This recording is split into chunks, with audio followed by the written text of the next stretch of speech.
J'ai dû apprendre à me regarder pour mon métier. Quand on fait de la télé, on a un retour, donc on est obligé de parler en ayant l'image de soi qui passe en même temps. C'est assez particulier. Et puis au cinéma, c'est encore autre chose.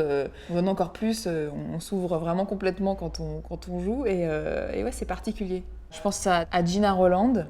Les premières fois où j'ai vu ces films, enfin les films de Cassavetes, où elle a ce regard sublime et en même temps déjà qui peut être un peu abîmé ou en tout cas vulnérable, j'ai compris à quel point c'était beau justement de se donner et pas de vouloir forcément paraître parfaite, mais de donner un peu de ses failles. C'est quelque chose de sublime. C'est génial de jouer avec son regard au cinéma, parce qu'on peut s'autoriser peut-être des choses que je m'autorise moi pas dans la vie, parce que dans la vie j'essaie d'être moi-même, pas un personnage, et c'est assez chouette de glisser dans le regard de quelqu'un d'autre. Justement, là, je vais bientôt me glisser dans les cheveux, ça c'est déjà fait, et dans le regard d'une peste, et je trouve ça chouette de m'autoriser pendant quelques jours à être un peu garce, quoi, à être regardée avec un peu plus de sous-entendu, ce qui va